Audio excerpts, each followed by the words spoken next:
네, 안녕하십니까. 저는 고대 안암병원 정형외과에서 손목과 손 질환을 담당하고 있는 최인철입니다.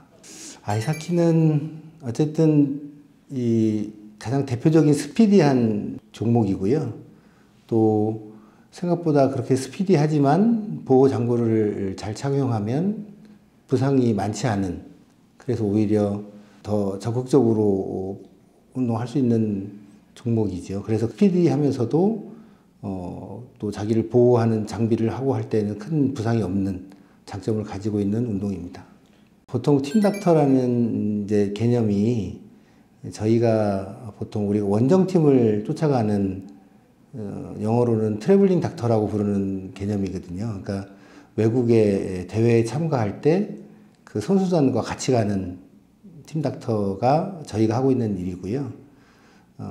그래서 팀닥터가 외국의 대회를 참여하게 되면 부상자가 있을 때는 의사로서 또 주치의로서 일을 하지만 부상자가 없을 때는 그 전체 선수단의 한 멤버로서 손이 필요한 일도 하게 되고요. 주로 이제 의사로서는 단기간에 어떤 대회에 최선의 컨디션으로 구성된 팀을 만들어야 되는 게 주치의의 의무여서 사실은 결정하는 게 가장 큰 역할입니다. 그러니까 부상 선수가 있을 때 이 선수가 언제 복귀할 수 있는지 또 부상 정도가 얼마인지를 빨리 판단해서 감독님에게 이 선수를 포함시키면서 갈 건지 아니면 아쉽지만 이 선수를 제외한 다른 차선책으로 갈 건지를 결정해주는 역할이 의사로서 가장 큰 역할입니다.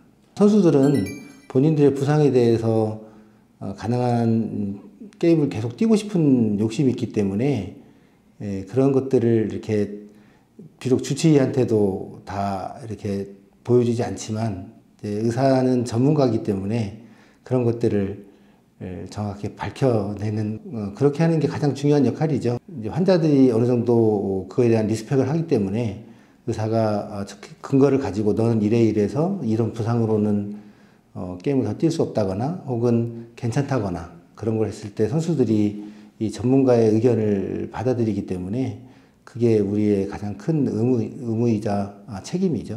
비정형외과적으로는 반복되는 충격에 의한 우리가 콘쿠션이라고 부르는 진탕이 가장 흔한 거고요. 그 다음에 정형외과적인 부위별로는 어깨, 그 다음 손목, 고관절 쪽인 것 같습니다. 생각보다 하지 쪽은 발목은 스케이트가 이렇게 발목 위까지 잡아주는 부츠 형식이기 때문에 생각보다 발목은 잘 안 다치고요. 또 무릎도 역시 이 얼음판에서는 이렇게 충격이 올 때 미끄러 넘어지기 때문에 다리가 고정된 채로 충격이 가해질 때 다칠 수 있는 무릎 손상은 생각보다 많지는 않습니다. 보통 일반 환자들한테 이제 지금 말씀하신 손목인데 그거를 삼각섬유연골 복합체라고 부르는 구조물이 있는데 그걸 이제 설명할 때 저희가 남녀가 손을 잡고 이렇게 이 빙빙 도는 동작을 하는 것처럼 이렇게 그 손의 역할을 해주는 게 손목의 인대입니다. 그래서 만약에 한쪽이 다치거나 둘 다 다치거나 그러면 그 원래 정해진 대로 회전을 못하게 되고 그러면 통증을 유발하게 되고요. 또 이게 멀어지게 되니까 손을 놓치면 그러면 멀어지게 되니까 우리가 악력이라고 부르는 이제 근력이 떨어지는 현상이 생겨서 오래 인대 손상이 된 분들은 두 가지죠. 하나는 자꾸 손에 힘을 못 주겠다. 혹은 또 짚거나 뭘 들을 때 특히 이렇게 회전할 때 손목에 통증을 느껴서 일상생활에 좀 불편하다 이런 걸 많이 호소하게 됩니다. 첫째는 외견상 이렇게 건축하고 안 아픈 쪽하고 비교해서 외견상에 부종이 있을 거나 혹은 이 불안정성이 심하면 이 손목에 있는 작은 뼈가 반대쪽에 비해서 이렇게 손바닥이 아래로 간 자세에서 보면 이렇게 튀어나오게 되거든요. 그래서 보통 병원에 오면 제일 먼저 하는 게 이렇게 손 보여보세요 이렇게 하거든요. 그러면 이게 이제 아까 말한 것처럼 잡아주는 기능이 떨어지니까 척골두라고 부르는 이 부위가 이렇게 위쪽으로 튀어나오는 게 있어서 그러면 이제 얘네들이 돌릴 때 통증이 생깁니다. 그래서 외견상의 변화가 있으면 당연히 병원에 오셔야 되고요. 어쨌든 본인이 주로 하는 일상생활에서 불편할 정도면 어떤 일상생활은 괜찮고 뭐 힘든 일을 하거나 혹은 좋아하는 운동을 많이 했을 때 아픈 경우는 뭐 그래도 조금 덜 심각한 손상인 거고, 우리가 아주 기본적인 일들, 일상생활에서 하는 간단한 동작에서도 통증을 느낄 때는 그때는 방치하면 안 되는 생각보다 심한 문제일 가능성이 많습니다. 모든 급성 손상은 다 그 원칙적으로 라이스 원칙을 따르고요. 대신 그거를 제외하고는 만약 손목을 다쳤는데 인대 손상이 의심이 된다. 아까 말씀드린 것처럼 삼각, 섬유, 연골, 복합체 손상이 의심이 될 때는 가장 좋은 자세는 내가 세수하는 것처럼 손목을 요 자세로 고정하는 게 제일 좋습니다. 이 자세가 이 손목 관절이 가장 뼈에 의해서 가장 안정화된 자세거든요. 그 자세를 유지하는 것이 인대가 가장 늘어나지 않는 채로 유지되는 거여서 보통 이제 응급실 가면 이 자세하고 상관없이 고정을 하는데, 본인이 손목이 다쳤고 만약에 인대 손상 의심이 될 때는 가능한 한 손목의 고정 자세는 이렇게 약간 세수할 때처럼 고정하는 게 가장 좋습니다. 다른 부위도 마찬가지겠지만 특히 저희 손목 부위는 수술 전에 반드시 근력 지정을 해서 평가를 하고요. 그다음에 수술 후에도 근력을 키울 수 있는 재활 훈련 프로그램을 가지고 있고요.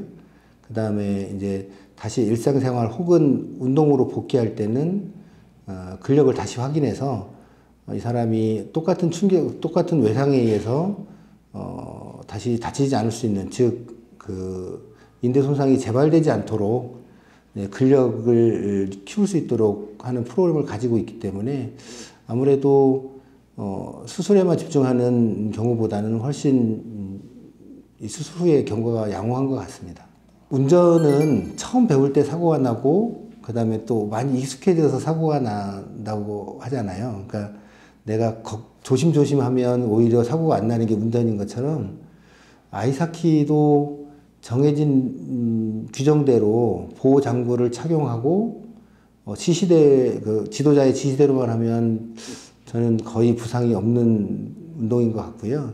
대신 이제 아주 처음 본인이 밸런스를 못 잡을 때는 본인이 의도치 않게 다칠 수도 있고, 또 그 다음이 어느 정도 본인이 이제 익숙해지면서 좀 더 이렇게 더 많은 운동을 하게 되면 또 다칠 수가 있지만, 대부분 처음 시작하실 때는 보호 장구만 착용하면 대부분 부상은 제일 처음 놀라는 게 얼음판에 들어가서 무장을 한 채로 들어갔는데 넘어졌는데 하나도 안 아픈 그 보고 서로 웃고 그랬거든요. 저희 처음 아이스하키 할 때 무장을 다 하고 들어갔는데 넘어졌어요. 근데 하나도 안 아픈 거예요. 그럼 서로 안 아프네? 이러면서 또 이제 다시 일어나서 또 넘어지고 막 그랬던 기억이 있거든요. 그래서 사실은 아이스하키는 우리가 일반적으로 생각하는 것처럼 좀 부상이 많다고 생각하거나 그러지만 실제로 일반인들도 스케이트를 거의 못하더라도 정해진 대로 그 보호 장구만 착용하면 부상의 위험성이 그렇게 많지는 않은 스포츠입니다. 첫째는 명확한 불안정성이 있어야 되고요. 불안정성이라는 게 이제 저희가 의사 선생님들이 이렇게 진찰을 하면서 손목에 있는 큰 뼈와 작은 뼈를 서로 이렇게 엇갈리게 움직여 봅니다. 그러면 통증이 있는 쪽에 의사 선생님들이 이렇게 나눈 기준이 있거든요. 보통 3단계 정도의 불안정성이 있으면 그 불안정성을 갖고 있는 환자는 일상생활 하기에 좀 제한이 많이 되는 정도의 불편감을 갖게 되고요. 그 정도의 불안정성이면 뭐 재활이나 이런 걸로 그 불안정성, 통증을 유발하는 불안정성이 좋아지진 않기 때문에 본인이 활동을 줄이거나 혹은 지금 현재 활동을 계속 하고 싶으면 수술을 통해서 그 불안정성을 수술을 통해서 잡아줘야 되는 거고요. 그게 바로 수술을 하는 이유가 되겠습니다.